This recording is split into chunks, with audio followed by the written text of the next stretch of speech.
Bien, pues, si les parece, podemos partir. Sonia, Claudia, Sí, José, ¿están de Sí, acuerdo? sí. Carlos, Gabriel, deshabilitó sí, la sala de espera para que la gente que ingrese sin que tenga que esperar autorización. me parece. Ujú.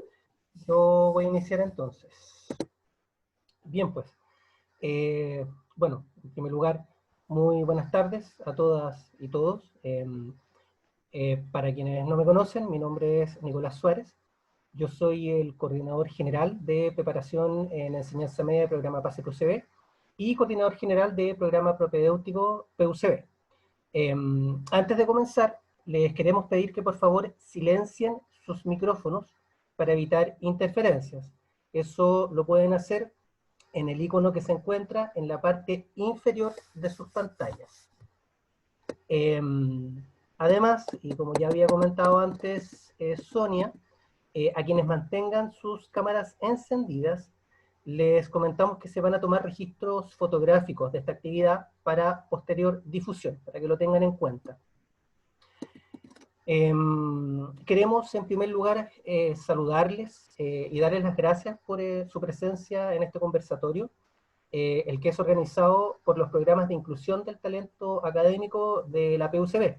Estos programas son el programa Beta, el programa PASE y el programa propedéutico. Programas que son dependientes de la Vicerrectoría Académica de la Pontificia Universidad Católica de Valparaíso. Estos programas se enmarcan institucionalmente en el compromiso de la universidad por implementar instancias de formación académica, de desarrollo de habilidades y también de fortalecimiento de competencias que garanticen el acceso inclusivo de estudiantes que destacan, ya sea por su talento académico, por sus altas capacidades o su alto rendimiento académico, provenientes de diversos establecimientos educativos de la región de Valparaíso. Ahora, junto con el equipo profesional de estos programas de inclusión del talento académico, nos hemos reunido para desarrollar este espacio virtual que busca apoyar el desarrollo de competencias y la gestión del tiempo en nuestros estudiantes.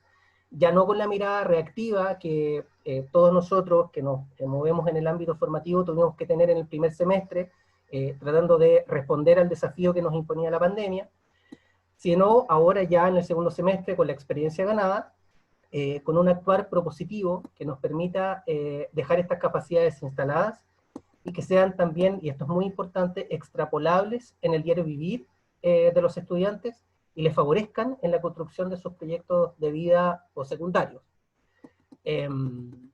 A continuación, les vamos a presentar a los profesionales que van a estar desarrollando este segundo conversatorio denominado Acompañamiento a Adolescentes en Pandemia, Autonomía, Gestión del Tiempo y de Desarrollo de Competencias. Un tema que, como la gran mayoría de nosotros sabemos, es extremadamente relevante para un desempeño exitoso en educación superior, especialmente en los primeros años de educación superior. ¿Quiénes nos van a estar acompañando hoy día? En primer lugar, el moderador va a ser Carlos Corrial. Carlos es profesor de matemáticas y magíster en didáctica de las matemáticas PUCB, con amplia experiencia docente en establecimientos educacionales y quien actualmente se desempeña como coordinador curricular de los programas PASE y programa propedéutico PUCB. Por otro lado, nuestros expositores del día de hoy van a ser los profesionales Claudia Martínez Rayo y José Torres Vidal. Claudia Martínez es psicóloga de la Pontificia Universidad Católica de Valparaíso. Ella cuenta con una amplia experiencia profesional en el ámbito clínico, educacional, deportivo, en investigación en psicología y también en gestión de proyectos culturales. Se desempeña como docente de los ciclos de reforzamiento extraescolar del programa PASE PUCB y también en el programa propedéutico de la PUCB.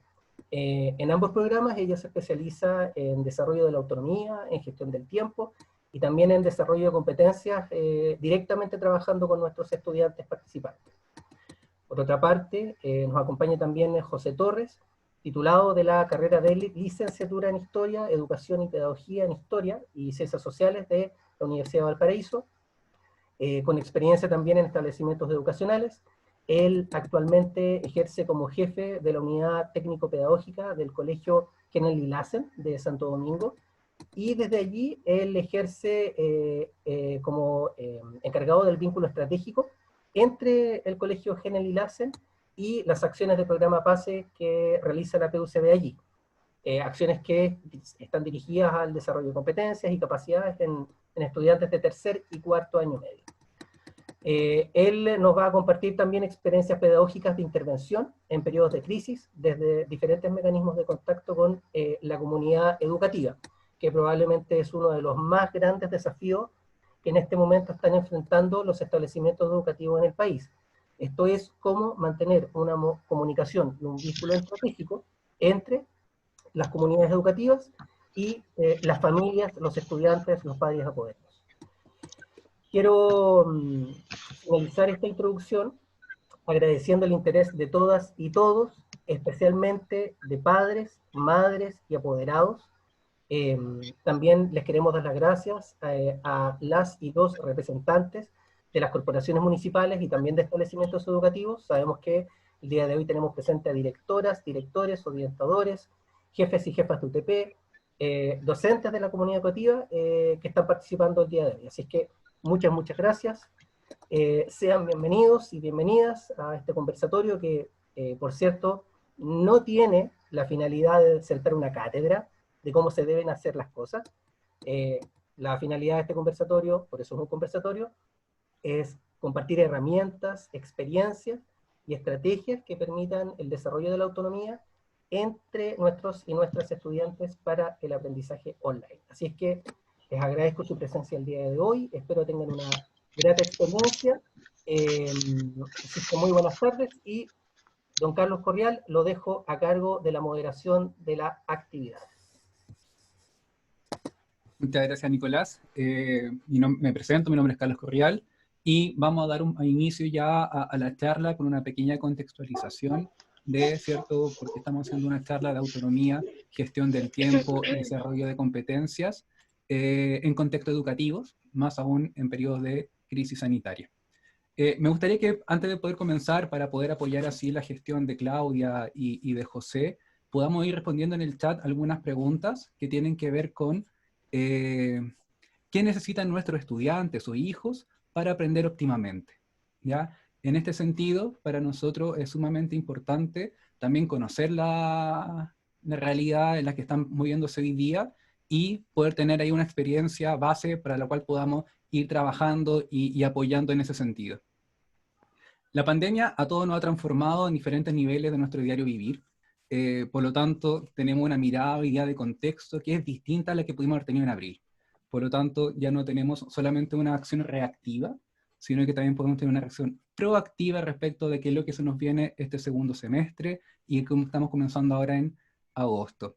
Por lo tanto, se nos abren nuevas posibilidades. Ya hemos practicado, hemos ensayado, nos hemos equivocado, nos dimos cuenta que la implementación virtual de las actividades no es un símil, ¿cierto?, a la implementación de la clase presencial. No basta cambiar el contexto virtual o el contexto, claro, pasar de presencial a virtual para decir que nuestra práctica va a ser exactamente la misma. Nos vamos a dar cuenta de que si bien intentamos que la clase fuese lo más similar a la clase tradicional, el material parece que ya no se explica tan bien sí solo. Parece que los estudiantes necesitan un elemento adicional, como que algo falta aún para poder apoyar ese desarrollo de conocimiento, ese desarrollo de habilidades, y más aún, tenemos estudiantes, ¿cierto?, que cuando estamos haciendo una clase o estamos trabajando con ellos, no siempre tienen la cámara prendida, ya sea por el nivel de datos que este puede consumir, sino que también perdemos la retroalimentación de, ¿habrá entendido? ¿Me habrá entendido cuando dije esto al inicio? ¿Se habrá perdido al medio? O a lo mejor la conclusión entendió una cosa errónea. Por lo tanto, ese contacto físico lo hemos perdido, pero es importante que tengamos precaución cuando trabajamos sobre ello. A nivel familiar, también, las dinámicas internas de la familia han cambiado, y no estamos solamente en un contexto donde, o ya no encontramos en un contexto donde estamos en una cuarentena, ya sea voluntaria, en una cuarentena obligatoria, o directamente en una situación que es distinta a la realidad o a la cotidiana antigüedad, donde tenemos actualmente teletrabajo, un telestudio, o una realidad familiar que se ha visto modificada. Pero ¿dónde cabe el estudiante acá? Hemos hablado del contexto nacional o de escolar, de la familia, y a su vez, ¿cierto?, cualquier decisión externa se ve afectada hacia los estudiantes. Los estudiantes están, ¿cierto?, completamente dispuestos a función de las decisiones que tengan los colegios, a los mecanismos de comunicación que tengan los profesores, a las dinámicas internas que tienen las mismas familias. Por lo tanto, son los estudiantes los que están en esta etapa final a nivel de cualquier tipo de actividad que podamos implementar.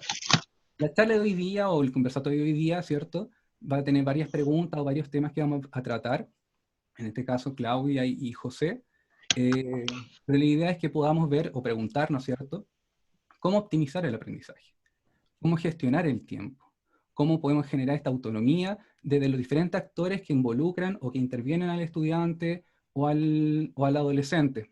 Por lo tanto, como decía Nicolás al inicio, la idea de este conversatorio es compartir herramientas, experiencias y estrategias que permitan el desarrollo de esta autonomía a modo de contar con una batería de elementos que aporten con este objetivo. ¿Ya? Aquí yo le quiero dar el paso a Claudia y José para que podamos comenzar ya con el conversatorio en sí. Por lo tanto, les doy el pase. Muchas gracias. José, yo te doy la palabra para que, por favor, compartas acerca de los mecanismos de diagnóstico de tu establecimiento, que me parece algo muy interesante de empezar a compartir.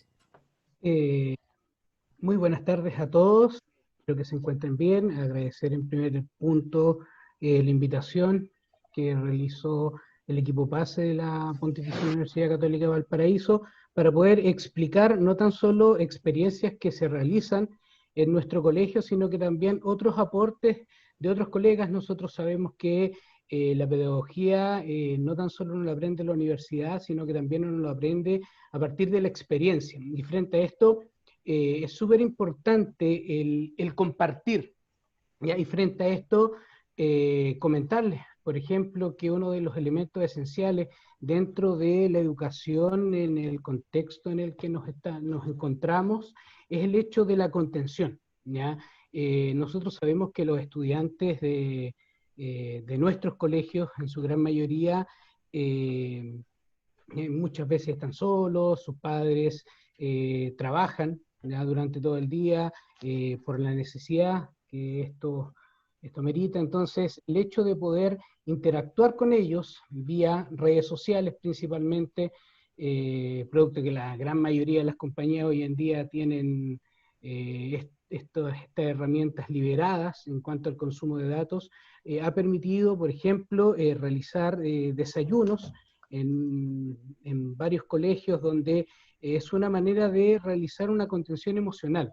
¿Ya? Nosotros sabemos que las clases, cuando se hacían de manera presencial en tiempos normales, no necesariamente o no en un 100% era entregar habilidades o que ellos desarrollaran habilidades o adquirieran algún conocimiento, algún contenido, sino que también va de la mano con la contención emocional. El hecho de poder entregar, podríamos decirlo de alguna manera, un oído, ¿ya? Para que ellos pudiesen escuchar lo que sucedía en sus casas, sus miedos, sus alegrías. Entonces, la intención de poder continuar con esos mecanismos ahora en este contexto de pandemia, se da el hecho de desayunar en comunidad, donde se realizan reuniones donde no necesariamente tiene un foco enseñar un contenido, una materia, sino que solamente escucharnos, ¿ya? De hecho, el compartir nos hace mucho más humanos, ¿ya? Ya que nos permite preocuparnos no tan solo de nosotros mismos, sino que también preocuparnos por el otro. Y eso es un tema súper importante que hoy en día como sociedad nos falta, el hecho de poder compartir, el hecho de poder entregar un oído, ¿ya? Poder decir qué es lo que te pasa, qué es lo que estás sintiendo, qué ocurre en tu hogar, necesitas ayuda. Entonces, el hecho de poder implementar este tipo de estrategias donde el foco central no es un contenido, sino que es simplemente escucharnos, ya permite generar una especie de catarsis donde claramente los estudiantes y muchas veces los profesores o las familias tienen esa instancia para poder compartir, para poder expresar lo que sienten, que muchas veces, producto de la misma cuarentena, como decía Carlos, obligatoria o voluntaria, genera un problema mental enorme, ¿ya? Claudia, como psicóloga, o varios participantes acá, saben que el contexto de pandemia genera una tensión emocional bastante grande, ¿ya? Entonces, generar esa instancia donde los estudiantes puedan entregar sus miedos, sus alegrías, como les mencionaba anteriormente, claramente es algo positivo. Lo mismo que una experiencia que compartió un colega y muy buen amigo mío, donde de ciertas semanas del mes, ellos no hacen clases de matemática, de lenguaje, historia, ciencia, etcétera, sino que ellos comentan sus hobbies o ellos realizan encuestas. ¿Qué te gustaría aprender? ¿Ya? Ahí en la presentación que nos muestra Claudia, aparecen quienes dicen, ¿quieres aprender más sobre Marvel? O sea, un tema que para los muchachos les apasiona mucho, ya increíblemente, él me comentaba que su curso o la sala que él armó se llenó de una cantidad de cerca de 300 personas, 300 estudiantes que querían compartir experiencias, ¿ya? Donde nosotros sabemos que algo que apasiona a los muchachos es la ciencia ficción, el cine, y el hecho de poder compartirlos como ellos lo hacían en un año normal, en un contexto normal en sus colegios, claramente era una manera de liberar un poco esa tensión, ya que muchas veces ellos tienen la intención de compartirlo en sus casas, pero sus padres, que claramente tienen generaciones, son de generaciones distintas, no pueden tener la misma interacción.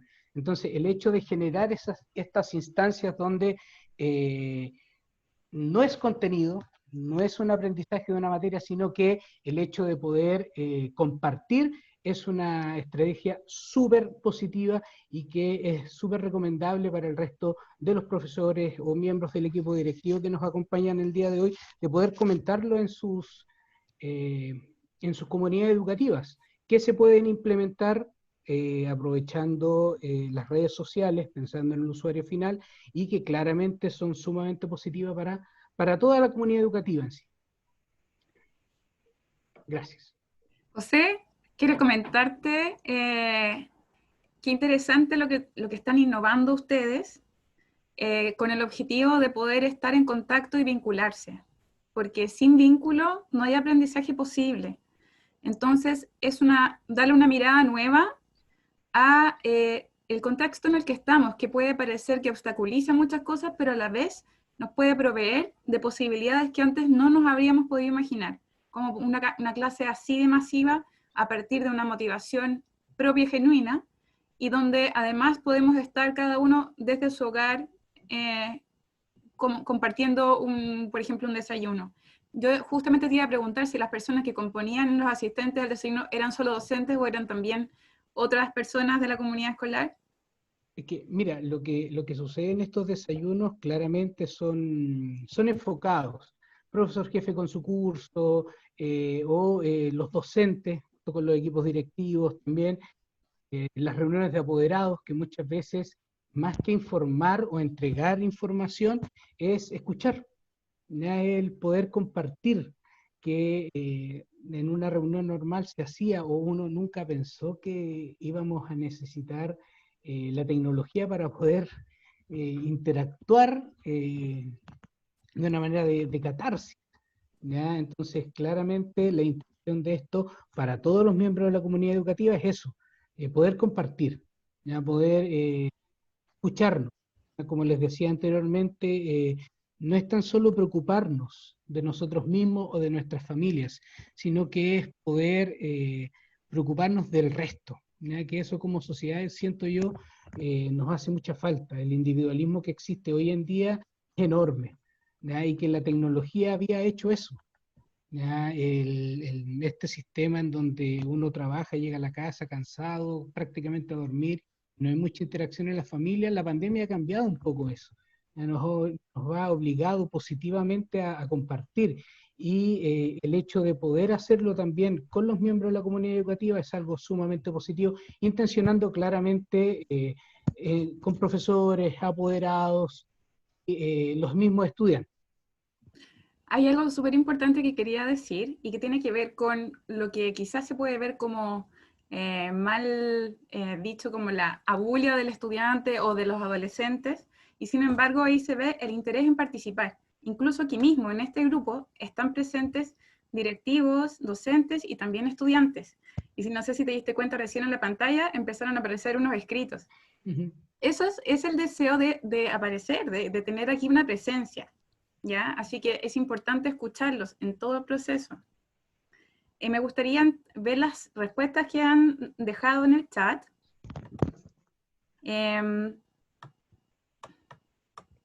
Con respecto a la pregunta inicial, ¿ya? Por ahora no aparecen respuestas que sean a la pregunta, pero vamos a dejar el chat abierto para que durante la charla puedan ir respondiéndolas, y al final entonces podemos recoger las respuestas. ¿Les parece? Por ejemplo, aquí, por lo que alcanzo a ver, Paula habla de atención. ¿Ya? ¿Qué necesitarán nuestros estudiantes? Se imagina que ahí ellos señalan atención. Jorge Pinto señala contención, ¿ya? Que también es un tema súper importante. Es que no, perdone que te interrumpa. La pregunta es, ¿qué necesitan nuestros estudiantes o nuestros hijos para aprender óptimamente? Y si son estudiantes ustedes, ¿qué necesito yo como estudiante para aprender óptimamente? Esa pregunta la pueden ir respondiendo a lo largo de la presentación, ¿les parece?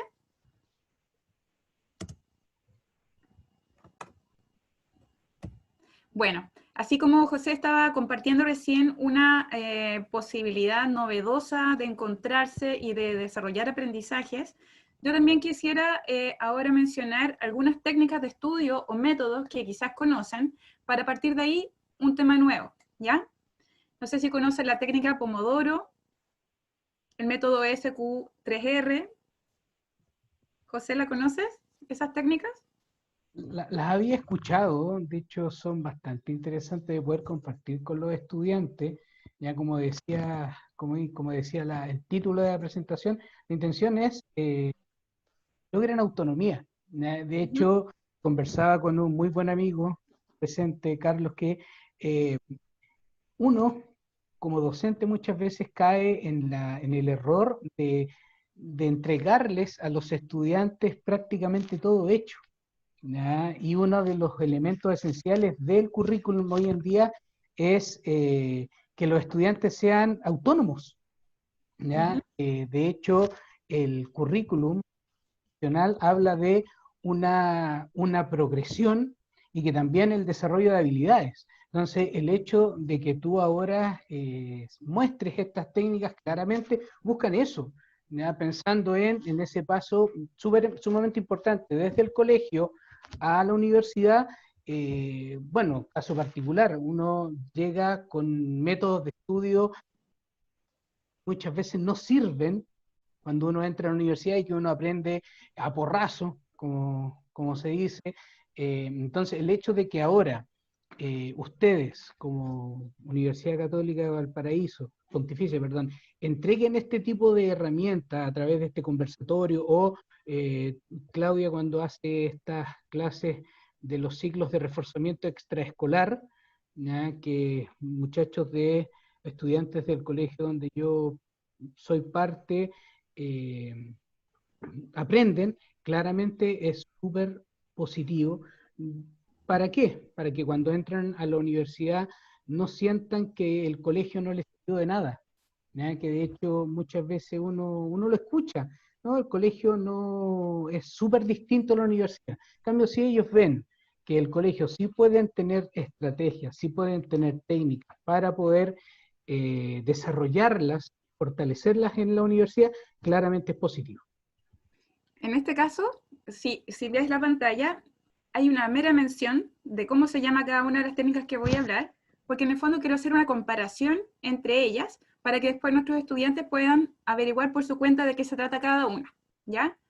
En la técnica Pomodoro, en una versión modificada según las neurociencias, se trata de dividir una tarea que puede ser tediosa o poco creativa y que se esté evitando por eso mismo, ¿ya? Por motivar poco. Entonces, divide el tiempo en pequeñas tareas para poder sentir el logro a partir de esas metas muy cortas, ¿ya? Por lo tanto, es una técnica que divide las tareas en parcelas de tiempo con descansos en el intervalo para poder recuperar. En el caso del método SQ3R, es una técnica que va progresivamente profundizando al enfrentarse a una lectura o a un estudio. Entonces va desde una exploración muy superficial, donde se van viendo los temas más relevantes, hasta que se hace un nivel de lectura más profundo, luego del cual se hace una reelaboración de las ideas en tus propias palabras, y después vas autoevaluándote cuánto has aprendido, ¿ya? ¿En qué se parecen estas dos técnicas que estoy trayendo acá? No con el afán de abordarlas todas, sino simplemente para introducir el siguiente tema, ¿ya? El foco está en cómo yo incorporo información, cómo yo la ingreso, ¿ya? Por lo tanto, es cuánto yo puedo aprender en determinado tiempo, cómo yo puedo recordar, ¿ya? Y probablemente les ayude para poder rendir bien en una prueba, ¿ya? Pero ¿qué pasa si en realidad a mí lo que me importa no es tanto tener un buen rendimiento en una prueba, sino que recordarlo a largo plazo, ¿ya? Para eso existe otro tipo de técnicas, por ejemplo, la técnica Feynman, ¿ya? En que primero que nada yo me pregunto cuánto ya sé del tema que tengo que aprender, explico en voz alta lo que yo ya sé, y eso me permite identificar qué es lo que manejo y qué es lo que no manejo. Luego investigo profundamente a partir de lecturas, esquemas, resúmenes, como ustedes prefieran, y vuelvo a explicarlo en voz alta, pero esta vez traduciendo lo que yo ya sé a palabras fáciles, como si yo tuviera que explicarle a un niño pequeño, ¿ya? ¿Se dan cuenta que no es lo mismo que el otro? Porque parto primero de saber qué es lo que yo ya manejo del tema, ¿ya? Tengo que hacer una evocación de lo que yo ya sé. Y otro ejemplo son las flashcards o tarjetas didácticas, ¿ya? Que es un papel, una cartulina, o también hay formato digital, hay aplicaciones en las que por un lado yo tengo una pregunta, esa pregunta surge después de que yo ya he leído un texto, y por el otro lado de la tarjeta tengo algo que me responde a la pregunta, pero que no es una frase completa. Puede ser un dibujo, puede ser una idea, puede ser una fórmula, pero algo que me evoque de qué se trata y cómo yo puedo responder a esa pregunta, ¿ya? Es muy sencillo. Ahora, que yo puedo, por ejemplo, si necesitara memorizar mucha información, como en el caso de las personas que tienen que aprender largas fórmulas, o las personas que estudian medicina que tienen que aprender diagnósticos, medicamentos, nombres de enfermedades, ¿ya? Entonces podrían, por ejemplo, una vez al día, revisar las tarjetas, meterlas en una caja, y una vez que ya voy dominándola, entonces yo podría combinar esto con la práctica espaciada, es decir, reviso cada día y cuando ya me lo sé, dejo la caja, a la semana siguiente vuelvo a recoger los papeles y así como que voy parcelando el estudio. Por lo tanto, yo memorizo algo, luego lo vuelvo a revisar una semana después, 2 semanas después, 3 semanas después. Y si no lo recuerdo, vuelvo a comenzar, ¿ya?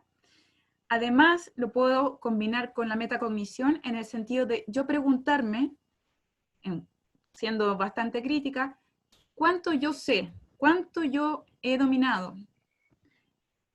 ¿Me doy cuenta de lo que he aprendido? ¿Ya?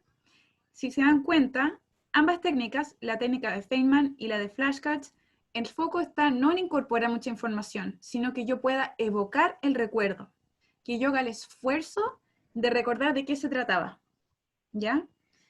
Entonces, pasamos al siguiente tema. Me gustaría hablar de esta estrategia, ¿ya? Se llama la práctica de la recuperación. Es un modelo que se creó en el año 2018. Existe una página donde tienen recursos liberados para que todos puedan ponerlos en práctica. Tienen guías de trabajo y también formatos de diferentes tipos de herramientas para poder llevarlas a cabo en el aula, y también para que el estudiante lo haga por su cuenta en forma autónoma, ¿ya? ¿De qué se trata? Bueno, esto parte del darse cuenta de que hay ciertas estrategias que pueden ser súper útiles para poder rendir pruebas, pero que a la semana ya se olvidó todo, ¿ya? Eso es porque, por ejemplo, se insistió mucho, en forma intensa, en muy pocas sesiones de aprender, y donde en el fondo tampoco hubo una rememoración, ¿ya? Sino que hubo un aprender todo lo que puedo. Entonces, esta práctica de recuperación lo que dice es, mientras más me cueste recordar algo, mientras más difícil sea hacerlo, más voy a yo crear una memoria a largo plazo de ese aprendizaje. Por lo tanto, no hay que fiarse de cuando uno se acuerda fácilmente de algo, ¿ya? No quiere decir que esté incorporado, sino que si me cuesta, yo tengo que hacer un camino para llegar a ello, y por lo tanto ahí se sostiene más el aprendizaje, ¿ya? Ahora, la práctica de recuperación la recomiendan usar no para una evaluación, sino como una práctica de aprendizaje. ¿Por qué? Porque en la práctica el estudiante probablemente se equivoque mucho, y la idea es que eso sea una forma de darse cuenta de algo, y no algo que pueda ser evaluado negativamente. La idea es que el estudiante pueda sentir que tiene la posibilidad del error. Eso también baja el nivel de ansiedad, ¿ya? Vamos a ver algunas herramientas después para poder llevar a cabo esto en el aula. No sé si me quieres hacer alguna pregunta, José, por ahora, o seguimos. No, continúo. Muy, Ya. muy claro. A lo Bueno, mejor ahí, perdón la interrupción, José, a lo mejor igual podría aportar o contribuir, ¿cierto?, desde el punto de vista de los mapas conceptuales o de cómo esta misma propuesta que hace Claudia, a lo mejor los docentes las podrían adaptar respecto de poder parcelar, no solamente que el trabajo autónomo del estudiante permita la parcelación, sino que a lo mejor el mismo docente poder generar un objetivo de largo aliento y poder hacerle una parcelación que permita al estudiante dosificar su rendimiento también. ¿O no? Mira, gracias por la intervención. De hecho, una herramienta bastante interesante a utilizar, por lo que decía, el hecho de construir, por ejemplo, mapas mentales. ¿Ya? Uno de los elementos bastante interesante a utilizar en estos tiempos y generar la esperada autonomía de los estudiantes es construir mapas mentales donde el foco no está precisamente en la información, sino que es relacionarlo con algo. ¿Ya? El hecho de, por ejemplo, tener una imagen central, un dibujo, y a partir de eso poder ir organizando contenidos, ya como decía Carlos, el hecho de poder organizar y de poder parcelar el estudio, ya que generalmente el estudiante chileno es de aquellos que estudian un día antes todo el contenido, ya al otro día rinde su prueba, pero los 2 días ya eso que estudió lo olvidó. Entonces, el hecho de poder generar, como la estrategia de la flashcard, el poder ir rememorando lo que uno va estudiando con tiempo, porque esa es la clave, hacerlo con tiempo, claramente el aprendizaje o la memoria va a poder trabajar de una mejor manera. Yo siempre le comento a mis estudiantes que la memoria es un disco duro infinito. Realmente los pendrive, los discos duros externos tienen una capacidad límite. El cerebro humano es infinito, ¿ya? Siempre y cuando yo pueda ir aprendiendo con tiempo, ir repasando, y el hecho de poder generar, por ejemplo, mapas conceptuales, los mapas mentales, me va a permitir ir, como decía Claudia, ir rememorando, ¿ya?, la información y poder aplicarla ya con el tiempo. ¿Ya?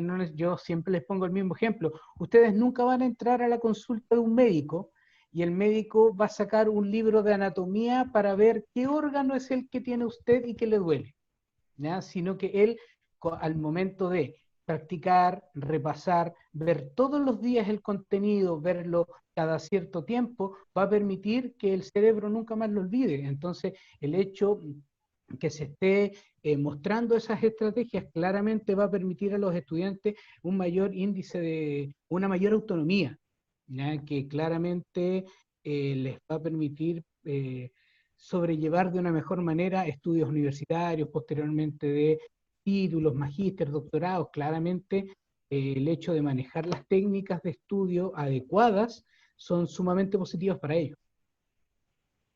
Sí, sí, José. Y además que hay algo que es importante también. En el fondo, lo que estamos tratando de hacer no son como personas memorionas, ¿ya? Lo que estamos tratando es desarrollar competencias. Y esta estrategia lo que propone es eso, que en el fondo es fomentar una comprensión flexible, se puede transferir, ¿ya? Se puede lograr pensamientos de alto nivel y además tiene como efectos indirectos que hace un estudio más focalizado y una enseñanza más focalizada. Como dices tú, si yo voy a ver un tema durante el año, yo puedo en distintos periodos del año ir preguntando acerca de eso que empecé a ver a principio de año. Eso también pone en práctica, probablemente todos ustedes estén haciendo actividades que tengan que ver con recuperación, pero no han sido quizás conscientes de eso, ¿ya? Quizás lo están usando en una etapa evaluativa, y en realidad aquí lo que se recomienda es que sea más bien en el aprendizaje. Por ejemplo, si tú comienzas la clase diciendo ya, ¿se acuerdan lo que vimos hace una semana acerca de este tema? Ellos entonces en clase tienen que hacer ese esfuerzo de recordar, y eso es lo que va construyendo la memoria a largo plazo. Claudia, ¿y cómo se relaciona aquí el vínculo docente-estudiante para poder generar este aprendizaje, o la organización de repente dentro del hogar, que también puede ser un facilitador, ¿cierto?, dentro de la dinámica para el estudiante? Bueno, en el fondo el vínculo docente-estudiante es fundamental para el aprendizaje, ¿ya? Es fundamental, porque provee del espacio necesario para poder realizar esto, ¿ya?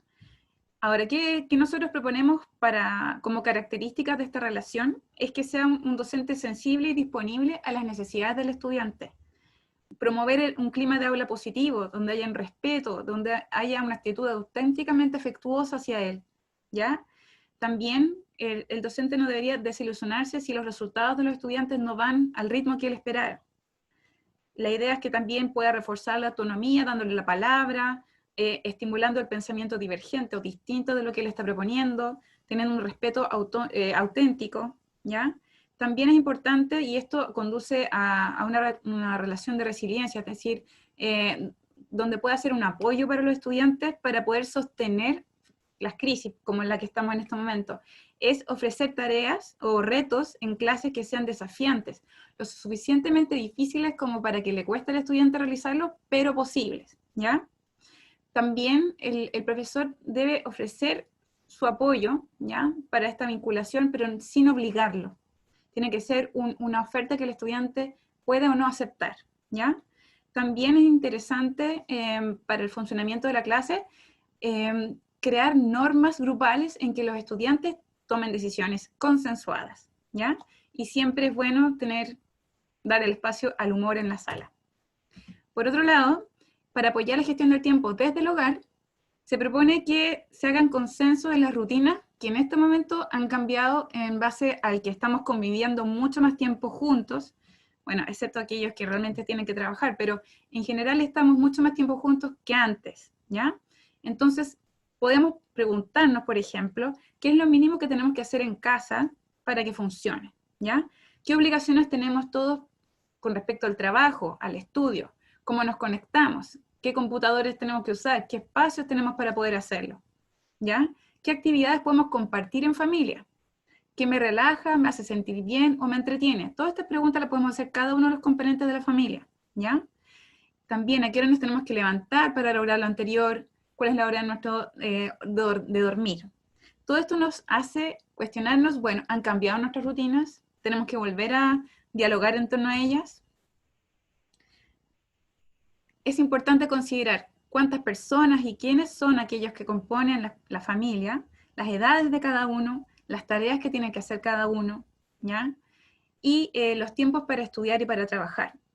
Esto nos va a llevar a pensar cuáles son los límites que nosotros tenemos que manejar dentro del hogar, tanto en los límites del espacio, como también de las relaciones. Podemos decir, no, en este momento no estoy disponible, por favor, hablemos después. Podemos también dialogar en torno a qué es lo que necesito yo, qué es lo que necesitas tú. Y finalmente se recomienda hacer una nueva propuesta de normas que regulen nuestras relaciones para que todos tengamos nuestro tiempo también de encuentro y de soledad, ¿ya? Además, se recomienda la participación también para la autonomía en las labores de la casa como un equipo, ¿ya? Donde también se respeten las horas de estudio, nuestros horarios para poder cumplir nuestras necesidades, ¿ya? Y finalmente llegar a un contrato familiar. Este contrato puede quedar a la vista de todos para que vayamos recordándolo, ¿ya? Y después nos podemos ir controlando en el sentido de verificar, bueno, estamos llevándolas a cabo, cómo nos ha ido con ellas, debemos volver a hablar de eso de nuevo. Voy a retroceder porque estoy avanzando muy rápido. No sé si hasta aquí, José, ¿te gustaría hacer a lo mejor me gustaría, Claudia, perdón la interrupción, José a lo mejor nos pueda contar algunas dinámicas que ha podido trabajar a lo mejor el colegio con las familias, como una forma, ¿cierto?, de hacer partícipe no solamente al estudiante en su contexto escolar, sino también como dentro de su organización familiar, a lo mejor hay actividades que podrían ser favorecedoras, ¿cierto?, de afinar algunas dinámicas o algunos roces que pueden estar ya desgastados con el tiempo. Entonces, a lo mejor, José, si nos podría comentar algo sobre eso. Mira, uno de los elementos centrales de lo que ha generado la pandemia, el hecho, y lo mencionaban ahí en el chat, es el hecho de que ahora estamos 24/7 dentro de un contexto familiar, cosa que antes no ocurría. Las horas del día donde uno estaba reunido en familia era generalmente muy temprano en la mañana, donde todo era una rutina de prepararse para salir a una cierta hora, y en la tarde era reunirse, comer, ver las tareas para el otro día y acostarse a dormir. Entonces, hoy en día, como decían ahí en el chat, el 24/7 claramente genera, y lo mencionaba Claudia, muchos roces. ¿Ya? Roces que la aplicación de este contrato claramente vienen a limar, ¿ya? Vienen a generar una mejor relación dentro del hogar.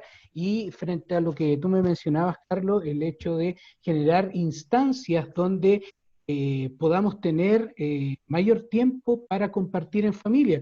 Por ejemplo, juegos de mesa, pero juegos de mesa que sean construidos o que se entreguen desde el colegio. ¿A qué me refiero con esto? No que el colegio les entregue un Monopoly, no, sino que actividades que, por ejemplo, trabajar de manera interdisciplinaria, arte, construir dominós, por ejemplo, pero que los dominós no sean el típico con el 1, 1, 1, 1, 2, sino que estos sean con operaciones matemáticas, ¿ya? Con fracciones. Entonces, el hecho de que la familia se integre con lo que se está trabajando en el colegio claramente es algo positivo, porque genera una mejor relación, una relación de que como papá muestro interés por lo que está haciendo el hijo, que tiempo atrás uno muchas veces como padre, o tal vez alguno de los que están en el conversatorio me va a encontrar la razón, muchos apoderados y padres llegan de su trabajo súper cansados, muchas veces con suerte le preguntan a su hijo, ¿cómo estás? ¿Cómo te fue hoy? Bien, listo. Y muchos apoderados dicen, yo cumplí, le pregunté cómo estaba, pero yo no muestro interés por sus cosas. ¿Ya? Entonces, el hecho de poder compartir, como les mencionaba antes, por ejemplo, una sobremesa temática, el hecho que una persona por día dentro del grupo familiar presenta un tema de su interés, genera mejores lazos, genera el conocimiento que muchas veces no existía dentro de una familia, a pesar de vivir todos dentro de una misma casa. Uno podría realizar una especie de concurso: cuánto tú conoces a tu hijo, cuánto tú conoces a tu papá, y previo a la pandemia eso muchas veces las respuestas eran equivocadas o no existía una respuesta. Entonces el hecho de hoy en día tener la instancia de poder compartir y poder generar a través de, como les mencionaba, tal vez un dominó con operaciones matemáticas, o una sobremesa con temáticas de interés de los miembros de la familia, claramente va a llevar a un mejor conocimiento. Y por ende, este contrato que mencionaba Claudia, esta especie de acuerdo para tener una mejor relación en el hogar, claramente va a funcionar de una mejor manera. Dentro de esta misma idea, ¿cierto? Tú hablabas de los dominó, donde podríamos a lo mejor ligar no solamente operaciones matemáticas, sino que también palabras con su sinónimo, palabras con su definición, y otro tipo de juegos que podrían ser promovidos tanto como por los docentes mismos, ¿cierto? A forma de a través de un trabajo kinestésico, de poder interactuar con el material, poder lograr aprendizaje y además poder generar interacción en la familia. Como tú bien dices, José, a lo mejor poder integrar a los papás, al hermano, al tío, a la abuelita, a la persona que esté, ¿cierto?, dentro de su núcleo o que viva en el mismo espacio físico, en este desarrollo del aprendizaje.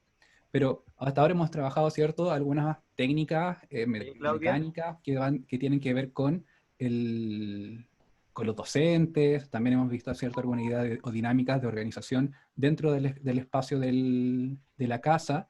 Pero ahora, ¿cómo vemos la autonomía, ¿cierto?, del estudiante a través de su organización?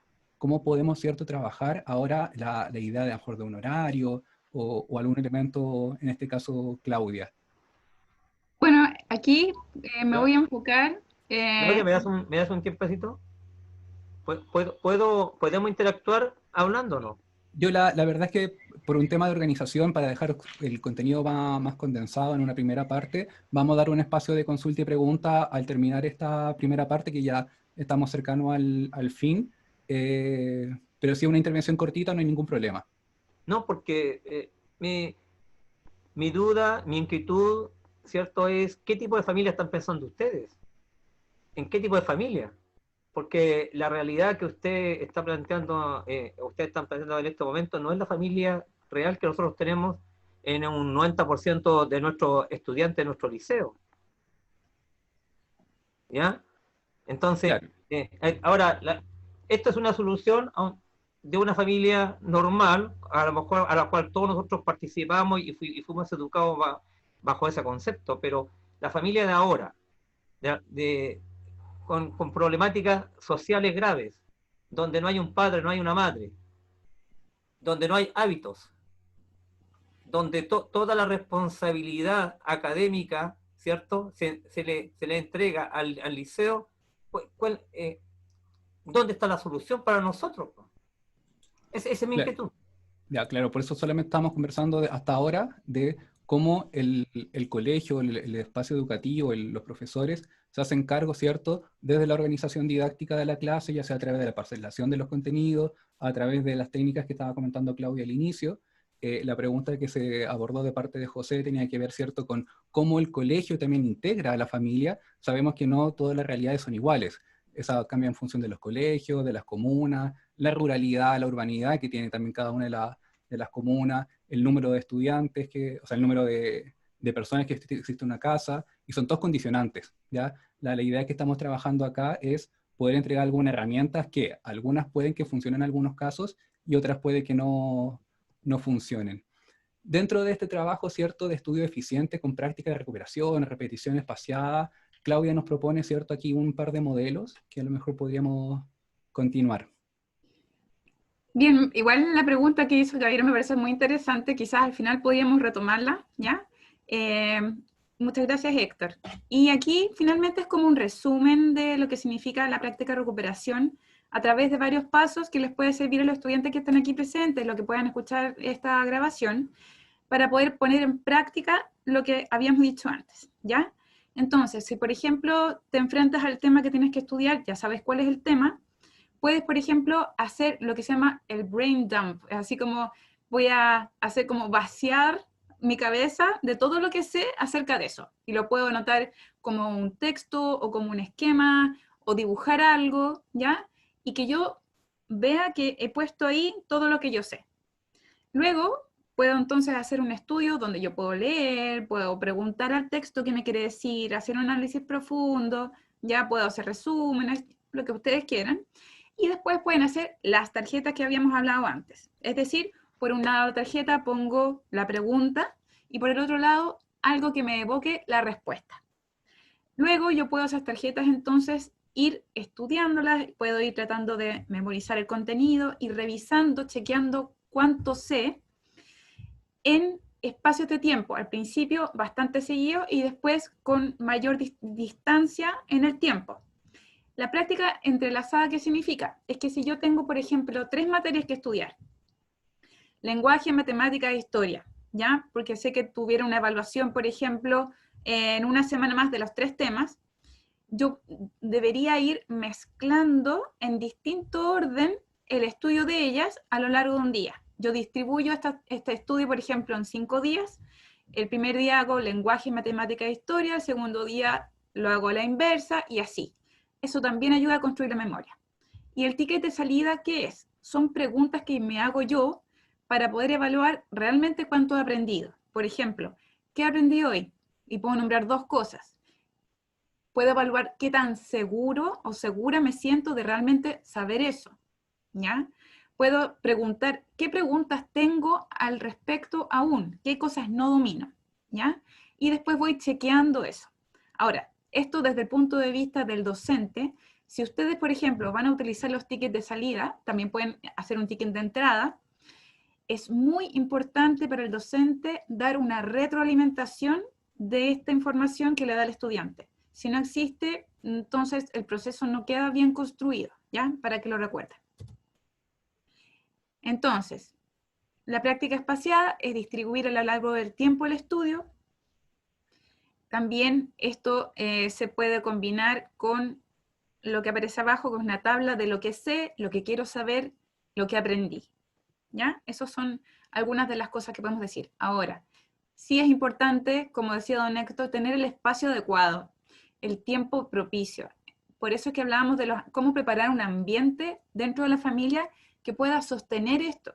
Porque si yo necesito concentrarme, obviamente no lo voy a poder lograr si tengo que ir a trabajar porque mis padres están cesantes, ¿ya? O si estoy en un ambiente donde hay muchos niños pequeños y no tengo el silencio necesario. También se van a dificultar. Esto es lo ideal, ¿ya? Pero son herramientas que quizás no conocíamos y que pueden ser traducidas a mis condiciones de vida. Carlos, no sé si quieres dar la palabra a José. Sí, sí, no, solamente está dentro de la misma espacio, ¿cierto? Que vamos a tener un espacio de consulta un poco más profundo para abordar cada una de las preguntas que vayan surgiendo.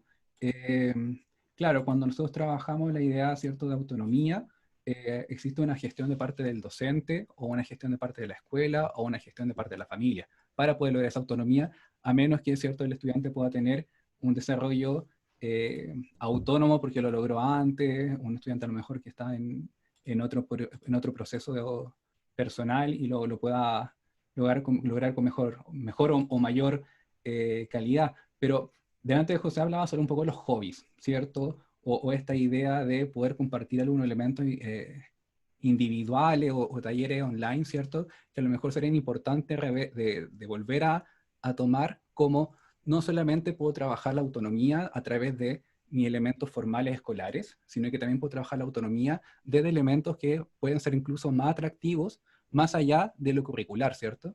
Entonces, José, no sé si nos podrías complementar un poco ahí. No, mira, claramente el hecho de tener un estudiante autónomo es un estudiante disciplinado. ¿Ya? El hecho de poder decir, yo quiero lograr un objetivo y a pesar de todo tipo de obstáculos que pueda encontrar en el camino, yo sigo intentando hasta lograr mi objetivo. Entonces, el hecho de poder hacerlo a través de los hobbies, ¿ya?, le permite al estudiante saber que eso lo puede también replicar dentro de sus labores estudiantiles, dentro de sus labores en el colegio.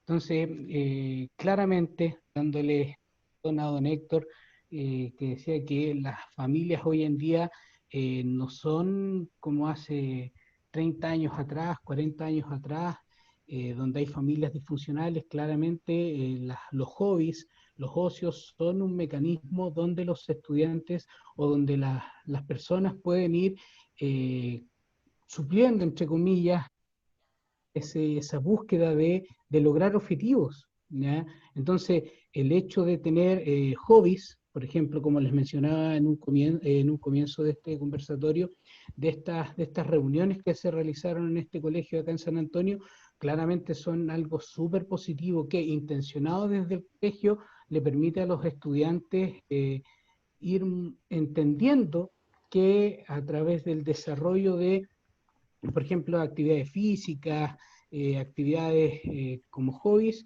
me permite ir gestionando la autonomía. De ahí que después yo voy a poder aplicar y replicar en mis labores estudiantiles. Es un tema súper importante que los estudiantes que están ahora en el conversatorio, que cuando puedan ver el video, y aquellos profesores que lo están viendo, generar instancias, ¿ya? No tan solo ahora en tiempos de pandemia, sino que también dentro de el contexto escolar, cuando ya esto se vuelva, esperemos pronto, en una normalidad segura, poder intencionar para que ellos, y lo mencionaba también, es súper importante en el chat, el tema de la autoestima, de que ellos entiendan y se sientan empoderados al momento de decir que esto me gusta, yo lo sé hacer y lo hago bien, ¿ya? Que muchas veces ocurre que los estudiantes, producto de los mismos fracasos, ¿ya?, por tal vez no tener un mecanismo, un método de estudio eficiente y eficaz, va generando una merma en cuanto a su autoestima, ¿ya? Y eso genera el hecho de no intentar hacer cosas, ¿ya? Entonces, el hecho de tener un hobby que a mí me entrega esa autoestima, ¿ya?, claramente me va a generar, perdón, que yo sea un mejor estudiante, ¿ya?, que no van a existir límites frente a los objetivos que yo me proponga, ¿ya? Y eso, el tema de la actividad física, los ocios, claramente van a permitir eso y se va a fortalecer la autonomía. Ay, qué importante lo que estás diciendo, José. De verdad, como que quiero rescatar tus palabras, porque en el fondo la actividad física, las actividades de ocio no solamente nos hacen bien a nivel físico, sino que también vamos superando retos, vamos avanzando en desafíos, y eso nos da la percepción de autoeficacia. Es decir, si yo puedo hacerlo en este contexto, lo puedo transferir a otro.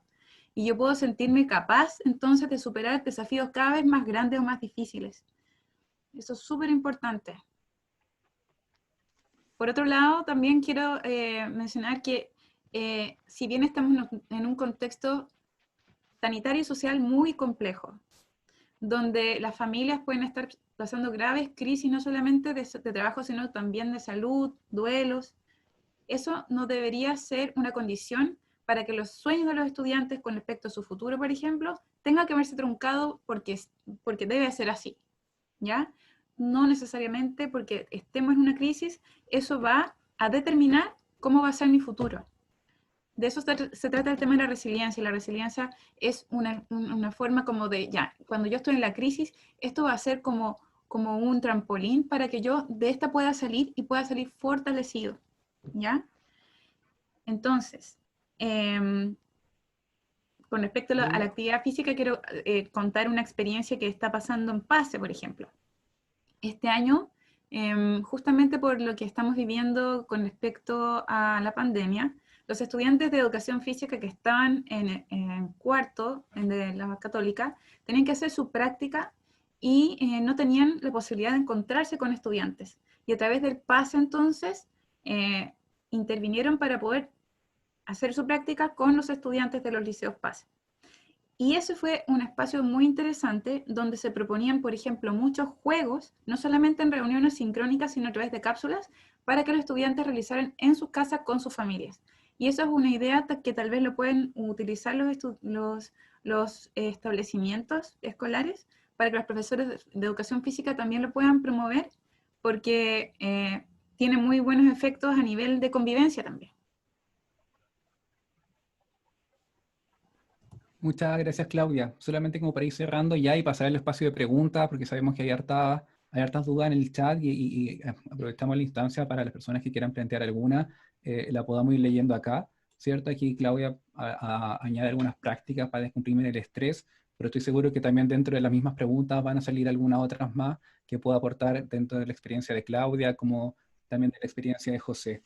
Algunos elementos que se han repetido en el chat tiene que ver con, a lo mejor, cómo podemos lograr o cómo podemos priorizar el aprendizaje cuando las condiciones materiales o socioeconómicas no están resueltas. Ya a lo mejor, aludiendo a la pregunta anteriormente esta, ¿cierto? No tenemos una familia con esta función estándar. El concepto de disfuncional, yo creo que todas las familias de alguna forma funcionan con mayores o menores funciones, ya sea a través de un pariente o a lo mejor el mismo estudiante ha tenido que de forma autónoma lograr poder salir hacia adelante o alguien que a lo mejor puede ser un momento de inspiración. Pero entonces, ¿cómo podemos lograr aprendizaje cuando las condiciones materiales o socioeconómicas no están resueltas? Es una pregunta compleja, pero en el fondo es primero partir por algo. ¿Es necesario hacerlo? ¿Es necesario estudiar? ¿Es necesario salir adelante?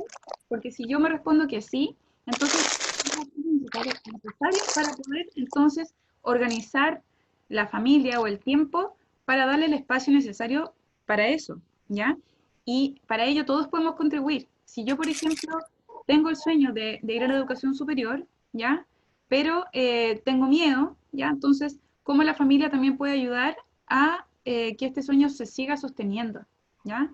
Recordando cuáles eran mis objetivos, voy entonces construyendo metas a corto plazo para que eso que yo quiero alcanzar sea más alcanzable. José, no sé si quieres complementar algo ahí. No, un poco reforzar lo que decía Claudia. Hay un dicho, ¿no? Querer es poder.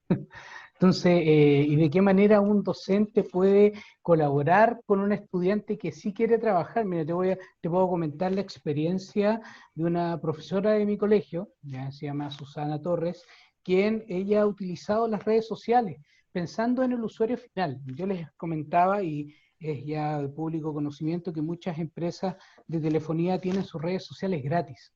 ¿Ya? Entonces nosotros como colegio pensamos que comenzar a realizar clases online producto de, por ejemplo, la ruralidad de nuestros estudiantes no era algo que pudiesen alcanzarlos todos. Entonces, ¿cómo trabaja esta profesora? Esta profesora todos los días tiene horarios, estableció horarios, donde envía un material al estudiante, les explica a través de videos de WhatsApp, ¿ya? Que como son gratuitos, ya es de libre acceso para todos, donde ellos realizan los ejercicios y ella se los explica. ¿Ya? Ella le dice, ella habla de su pizarra, ¿ya? Que son sus cuadernos, que tiene ya una decena de cuadernos ya utilizados, donde ella les explica a los estudiantes. ¿Ya? Entonces, el hecho de, como decía Claudia en un comienzo, el hecho de generar esa confianza de yo, estudiante, decirle a la profesora que antes podía levantar la mano y hacerlo en clase, hoy en día poder hacer lo mismo, pero con otro mecanismo, a través de las redes sociales. ¿Ya? Es un elemento súper importante para ir generando esa autonomía y que los estudiantes saben que la profesora está en ese horario, ¿ya? Y que yo voy a poder hacerle preguntas. ¿Ya? Por ejemplo, yo le envío mi guía resuelta, la profesora me la revisa y me dice, mira, ¿sabes qué? Y en ese momento ella toma su celular y se graba, mira, en este ejercicio tú lo que tenías que hacer era esto. ¿Ya? Y les explica esos pasos. De esa manera el estudiante va a ir tomando mayor confianza, ¿ya? Y se va a ir transformando en un estudiante más autónomo. ¿Ya? Y aquellos, por ejemplo, que no tienen conectividad, la profesora toma, y de hecho pasa en nuestro colegio, que yo tomo el ejercicio que me envió el estudiante, yo detecto el error, yo le grabo el video y yo se lo envío. ¿ya? Que de hecho, por ejemplo, hay una estudiante que su madre me comentaba que ella sube al cerro, ¿ya? Ella sube al cerro, toma señal, toma los videos, los descarga, baja a su casa, su hija trabaja, saca las fotos, sube al cerro y se envían, ¿ya? Entonces, a pesar de no ser un trabajo sincrónico, de igual manera esa retroalimentación no se pierde en el tiempo, que muchas veces ocurre cuando uno envía una guía, por ejemplo, y uno la recibe, uno escribe el correo, muchas veces no llega, o muchas veces uno se demora, como pensando en un docente que tiene 6 cursos de 40 niños cada uno. Las retroalimentaciones se demoran mucho en el tiempo. En cambio, el hecho de utilizar las redes sociales y el poder grabar en el momento, ¿sabes qué? Te equivocaste en este ejercicio y se hace así.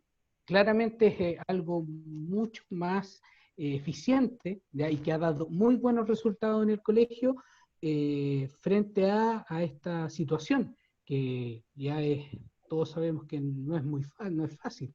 Entonces, el hecho de poder utilizar las herramientas que tenemos, pensando en el uso de datos, como decías tú, Carlos, cuando uno activa la cámara, consume más datos, el hecho de enviar un video vía WhatsApp te permite, entre comillas, democratizar mucho más los aprendizajes.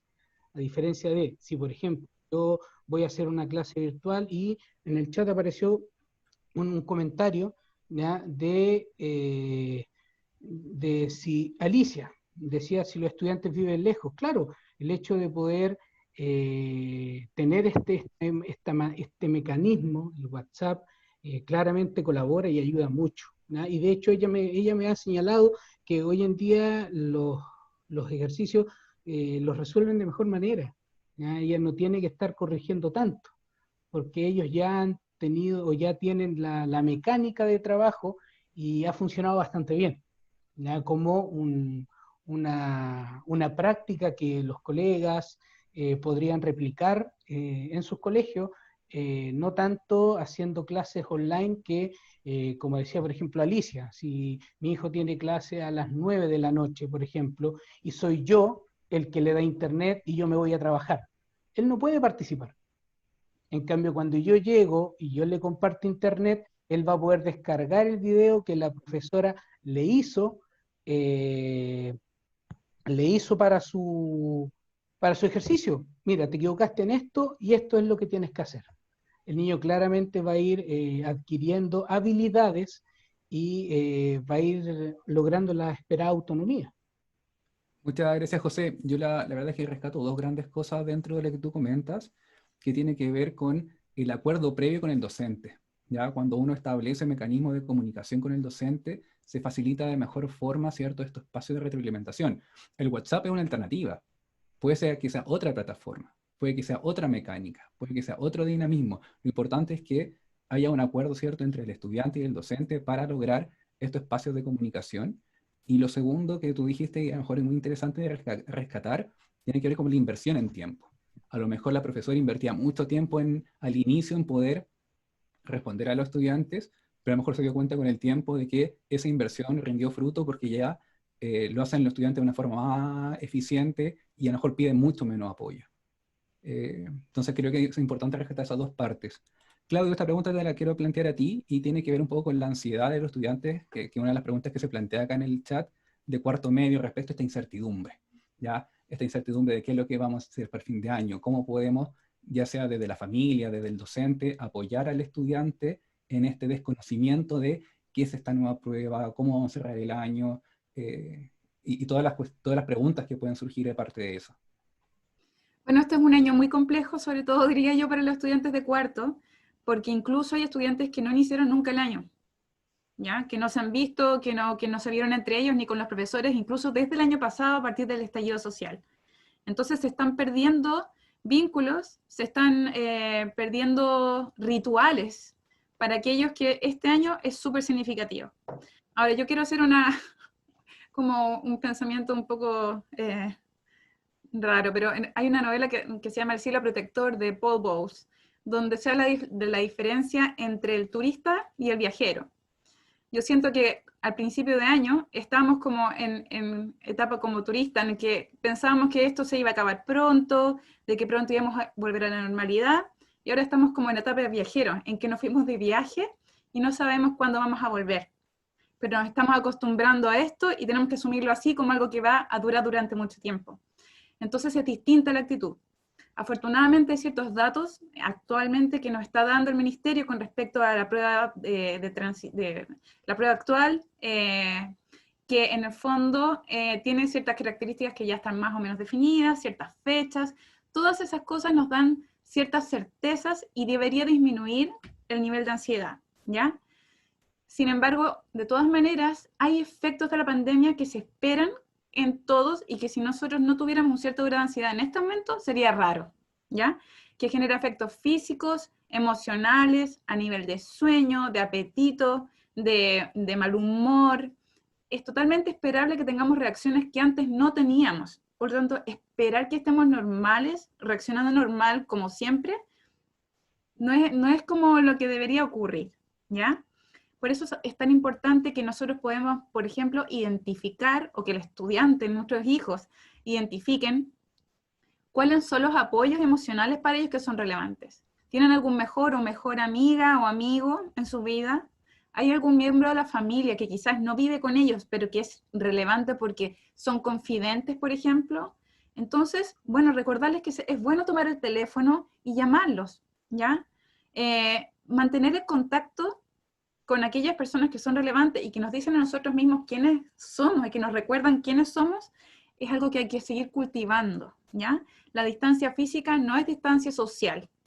En el fondo es muy importante que apelemos a todos los recursos que nosotros tenemos para el bienestar.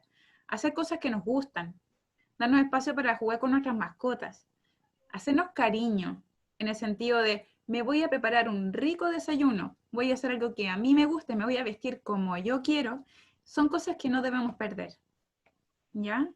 En el fondo, practicar el mindfulness, es decir, yo reconozco cómo estoy, voy a darme cuenta de qué estoy sintiendo en este momento. Ok, no me fui a juzgar por eso, es algo que me está sucediendo y lo voy a vivir. Cada una de las emociones que nosotros vivimos trae un aprendizaje, todas.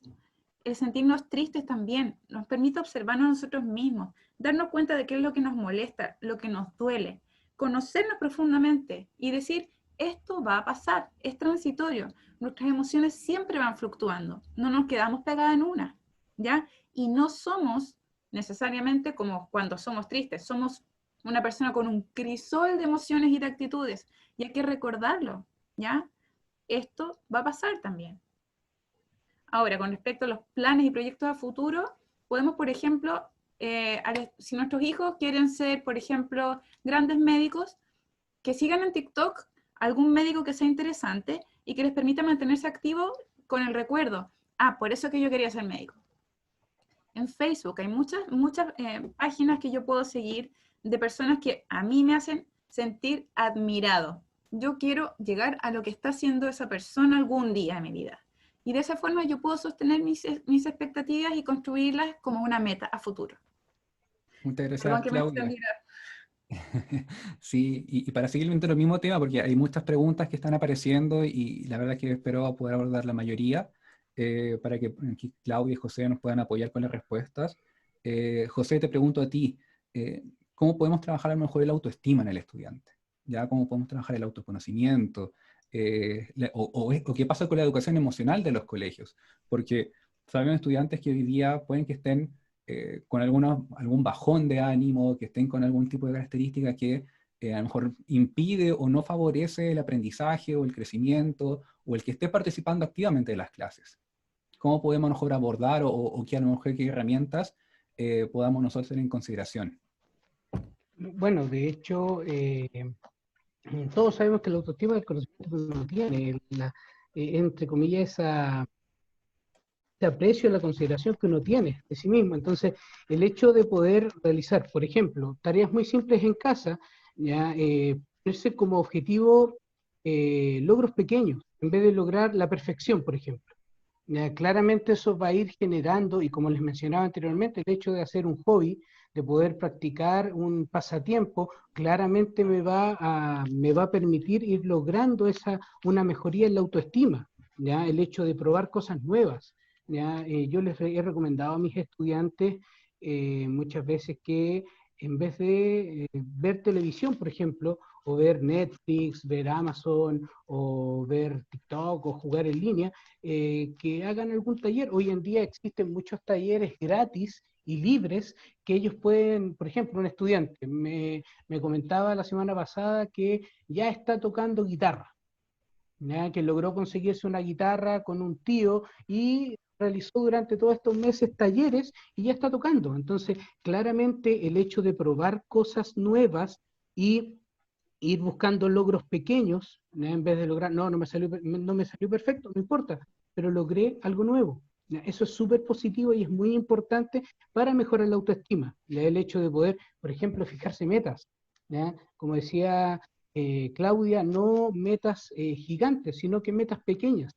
Ir trabajando cosas paso a paso, y como son metas alcanzables al corto tiempo, claramente mi autoestima no debería bajar, ya que eso muchas veces ocurre, que las personas se colocan metas muy a largo plazo y metas que claramente no lo van a lograr, y semana a semana o día a día la meta se va alejando más y claramente mi autoestima se va a ir mermando. Entonces, eso es como elemento central para los estudiantes, el hecho de poder ir fijándose metas pequeñas, ir probando cosas nuevas. ¿Ya? Ese punto es súper importante, dejar espacio, como aparecía en la presentación, para los hobbies, por ejemplo, para el deporte. ¿Ya? Eso es muy, muy, muy importante. Ahí sí, ahí sí. Muchas, muchas gracias, José. Quiero rescatar un mensaje que está escrito acá en el chat, que también es un poco la expectativa que estamos transmitiendo con este conversatorio, que tiene que ver con entregar herramientas, entregar alguna estrategia o algunos tips, por decirlo de una forma, pero que no significa que eso es lo que deben hacer, ¿ya? Yo creo que aquí es importante considerar que todo lo que se está planteando tiene que ver con experiencias que han funcionado de forma positiva o que pueden ser una buena herramienta. Y quiero leer aquí a Susana Torres, que dice como que las sugerencias tienen que adaptarse a la realidad de cada uno. Ya si nos ponemos a ver la realidad nacional de Chile, por ser un país tan largo, con diferentes regiones, con diferentes realidades socioeconómicas, de interacción, ruralidad, urbanidad, conexión a internet, etcétera, estamos claros, ¿cierto?, que vamos a encontrar diferentes obstáculos. Pero en la medida que seamos capaces de reconocerlo, también somos capaces de poder enfrentarlo y abordarlo de una forma diferente. Acá quiero a lo mejor dejar la palabra o a Claudia o a José respecto de la falta de motivación de los estudiantes. Respecto de este concepto, a lo mejor no estoy aprendiendo, voy a repetir el año. ¿Cómo lo puedo abordar? ¿Cómo puedo trabajar a lo mejor yo como docente con ese estudiante? ¿O qué gestión podría trabajar con la familia del estudiante para poder cambiar su opinión o al menos poder abordarlo de alguna manera? Bueno, Bueno, José, Claudia. sí, José. No, por favor, Claudia. Bueno, como mencionaba antes, en el fondo, qué importante es que los docentes puedan ver a sus estudiantes, verlos. ¿Realmente les está costando aprender algo? Entonces yo soy capaz de ofrecer alguna tarea o algún trabajo que sabemos que el estudiante puede lograr, ¿ya? Si ese estudiante se da cuenta de que puede hacer algo que en un principio le puede haber parecido muy difícil, entonces va a ir aumentando su confianza para poder ir a hacer cosas más complejas, ¿ya? Por eso hay que hacer como un andamiaje, partir con paso a paso, construyendo, ¿ya? Lentamente, y de esa forma el estudiante puede recobrar esa motivación, porque la motivación, bueno, digamos, es un tema complejo, ¿no? Pero si yo, por ejemplo, creo que no voy a ser capaz de lograr algo, probablemente ni siquiera lo intente, porque no voy a querer quedar en ridículo frente a los demás o frente a mi profesor, y porque yo me voy a dar cuenta de que no soy capaz y eso podría aumentar mi sensación de fracaso, ¿ya? Entonces, por eso es importante poder ir avanzando en pequeños tramos, ¿ya?, de logro, y de esa forma vamos construyendo la sensación de que yo puedo dominar algo. no necesariamente en competencia con otro, ¿ya? Sino que yo puedo ir cada vez progresando más, ya sea en el aprendizaje de alguna habilidad, ¿ya?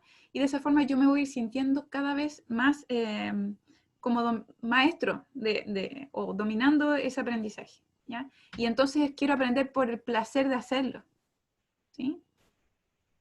José. José. Mira, tomando lo que decía Claudia, el hecho de esa motivación intrínseca del niño, el hecho de decir, yo estudio porque me gusta, lo que hablábamos antes en un comienzo, cómo este profesor que habló sobre Marvel, ¿ya? Logró que prácticamente un 80% del colegio se conectara, ¿ya? Y participara. ¿Por qué? Porque le interesa aprender. Entonces, como decía, me parece que Carlos en el chat, cuando hay una situación que desafía al estudiante, claramente lo motiva a trabajar, ¿ya? Como estudiante yo voy a poner en práctica todas las habilidades que yo he adquirido con el tiempo para lograr el objetivo que nos proponemos, ¿ya? Entonces, otro elemento importante es el hecho del premio. ¿Ya? Si yo veo a un estudiante que se esfuerza en lograr un objetivo que tal vez no lo logre, pero el hecho de no verlo, que no lo logró, sino que premiar el esfuerzo, ¿ya? Si lo intentaste.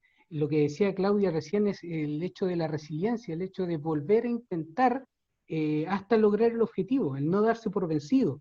Y el hecho de premiar esos esfuerzos claramente es algo muy positivo y que algo que motiva, ¿ya? Esa motivación extrínseca de alguien de afuera me dice, ¿sabes qué? Lo hiciste bien, ¿ya? A pesar de que tal vez no lograste el objetivo, pero te esforzaste, te felicito.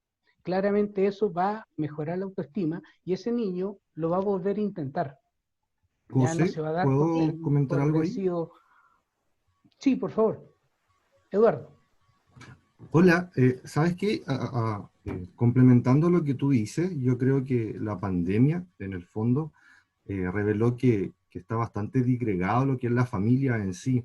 Y algo que podemos hacer quizás los profesores, y también veo que hay hartos estudiantes acá, es un poco llevar el estudio al trabajo con la familia. Si hay algo que nos puede dar resultado, hoy en día es comunicarnos con los apoderados también. Por ahí yo trabajo con don Héctor Otárola, que también comentó hace un rato, el trabajo con los distintos tipos de familia que pueden haber acá, no hay un tipo de familia, entonces la comunicación que los profesores tengamos con los apoderados, las tareas que estén dirigidas también a comentarlas, o sea, veo que aquí está la oportunidad a lo mejor de ver una película entre apoderados y con los alumnos en las casas, comentar los temas y que los apoderados, los profesores entreguemos herramientas y demos el espacio para que se comenten las tareas entre los niños y la familia en sí. Yo creo que es una gran oportunidad, y creo que la motivación parte no de la que entregamos nosotros los profesores necesariamente, sino que también la que pueden entregar los mismos apoderados a los niños,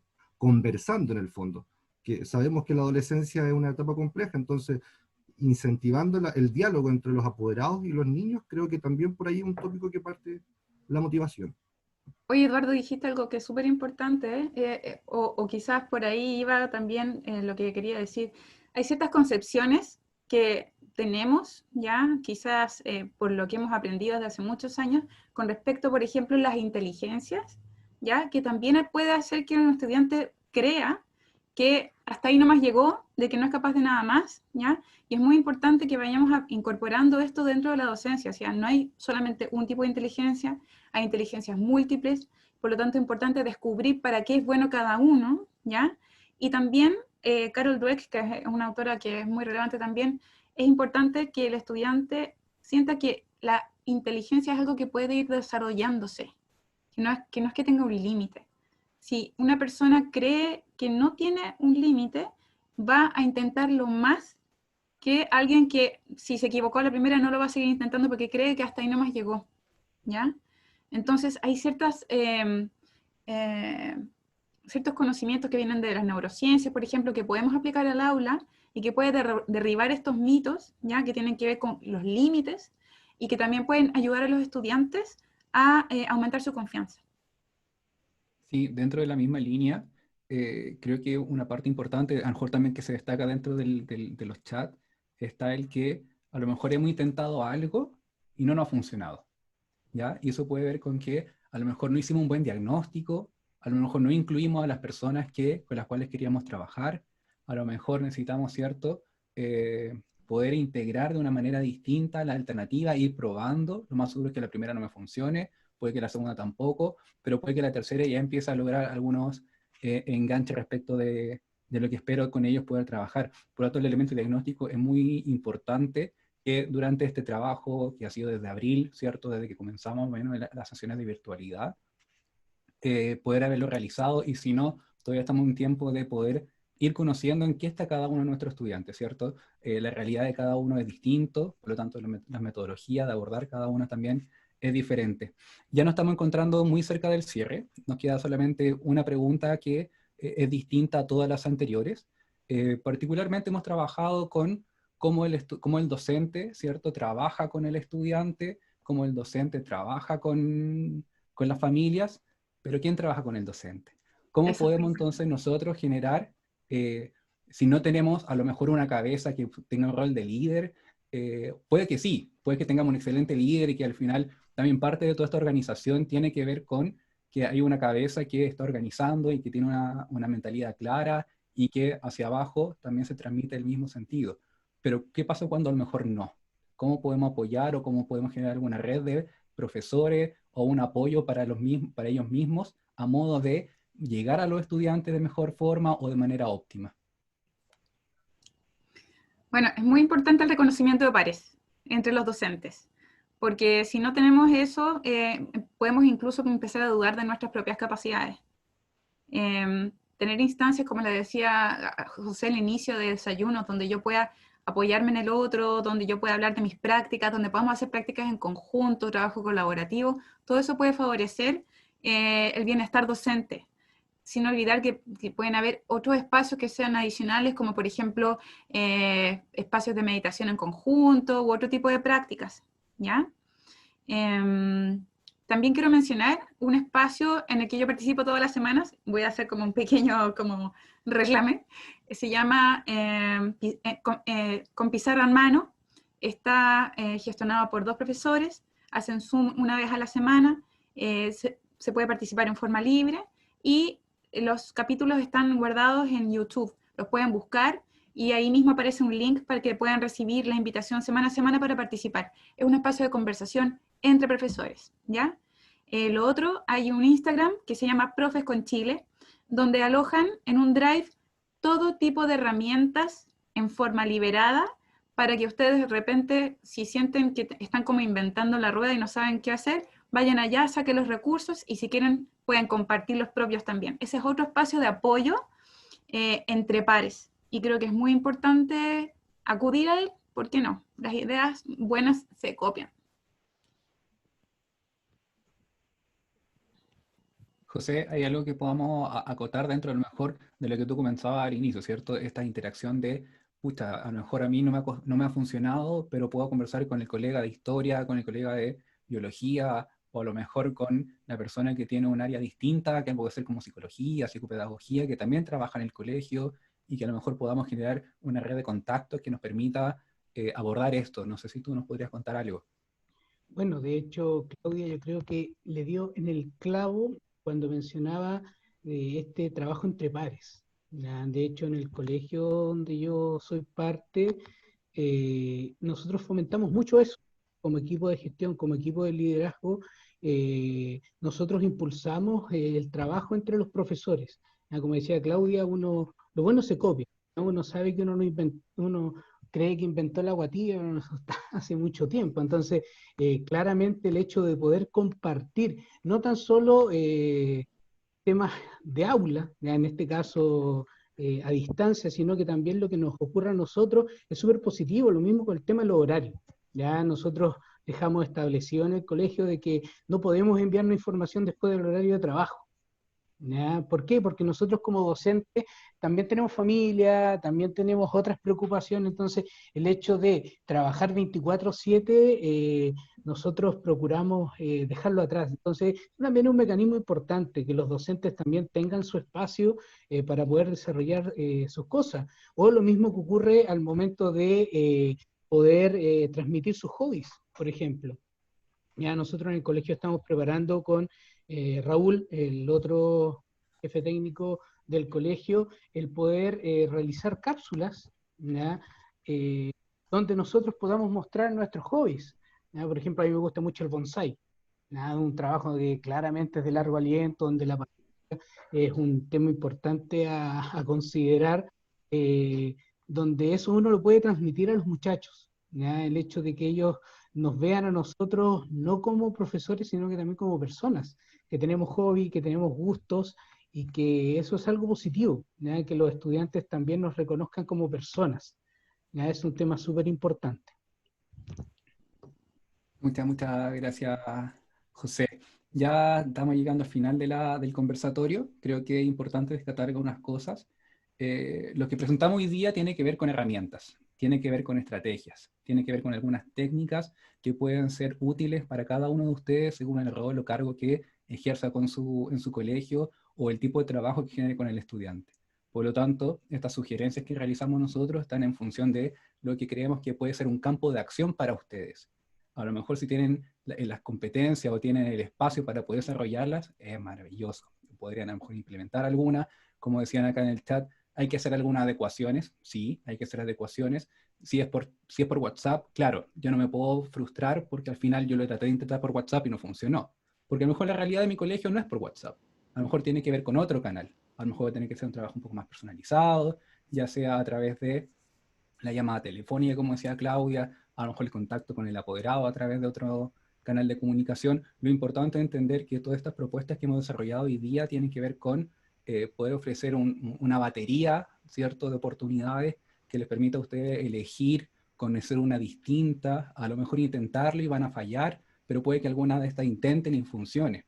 Y en ese sentido, creo quedarme con una palabra que hablaba, bueno, José y Claudia lo abordaron y si no me equivoco, Eduardo en su comentario también, que tiene que ver con el perfeccionismo. Yo creo que no podemos aspirar al perfeccionismo inmediatamente si no hemos tenido un trabajo previo y dentro de las mismas técnicas que vimos hoy día, el trabajo de largo aliento hay que parcelarlo. ¿Ya? Y para llegar a ese elemento final, tenemos que cumplir etapas previas, tenemos que trabajar elementos de diagnóstico y otras que a lo mejor son muy útiles para conocer a nuestra comunidad. A lo mejor las ideas que estamos planteando, que estamos proponiendo, de parte de cada uno, puede que sean solamente considerando una parte, pero falta justamente la intervención de la otra. Agradecer la participación de todos y cada uno de ustedes. Hay muchos temas, obviamente, que no tocamos porque tiene que ver exactamente con la capacidad de acción de cada uno de nosotros. Dejamos de lado, obviamente, lo que es CIMSE, PSU, la prueba de transición, las evaluaciones, la jornada de capacitación docente, la evaluación docente, porque no son elementos en los cuales nosotros tengamos una acción real. Sí tenemos acción con el estudiante, sí tenemos acción con el contenido, sí tenemos acción con la comunidad, sí tenemos acción con el apoderado. En mayor o menor medida podemos ir trabajando con ellos. Así que para poder finalizar este conversatorio, les quería pedir a las personas que lo puedan realizar, que prendan sus cámaras. Vamos a tomar un pantallazo a modo de cierre para así tener un registro de la reunión de hoy día. Y recordarles, Carlos, que a todos aquellos que se inscribieron les vamos a enviar un insumo con links y con material que les puedan servir y que hayan surgido de esta reunión. Así que muchas gracias por participar. Sí, la verdad es que hay un material que va a estar juntamente con el video para que también lo puedan difundir y puedan a lo mejor hacer alguna revisión de los temas que estuvieron acá y no los pudieron apuntar. Ahí Anita, que es nuestra periodista, está compartiendo el link y está compartiendo también algunas redes sociales. Sí, ahí está la página web de nuestro programa y también nuestras redes sociales para que nos puedan seguir. También está el Instagram y el canal de YouTube donde vamos a subir la grabación de lo que realizamos hoy día de este conversatorio y también vamos a subir la presentación que se expuso. Así que ahora les pedimos a todos los que están que puedan mirar la cámara porque vamos a tomar un pantallazo para que podamos tener un bonito recuerdo de lo que ha sido este conversatorio donde hemos compartido nuestras experiencias. Así que a la cuenta de 1, 2 y 3.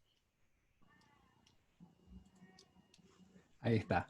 Muchas gracias, Anita. Muchas gracias. Muchas gracias, Claudia, por tu presentación. Muchas gracias, José, por toda la experiencia compartida. Agradecer a cada uno de los participantes que aportó no solamente con su presencia, sino que también con algunos comentarios en el chat. Espero y esperamos haber abordado la mayoría. Sabemos que por un tema de tiempo no podemos verlas todas, pero sí puede haber sido de utilidad al modo de poder entregar alguna herramienta, oportunidad de estrategia en este conversatorio.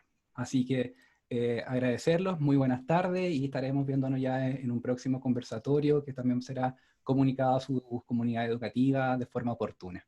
Así que tengan muy buena tarde. Gracias, que estén muy bien. Escuchen Todos sus sus comentarios. comentarios en redes sociales, ahí pueden encontrarlos. Muchas gracias.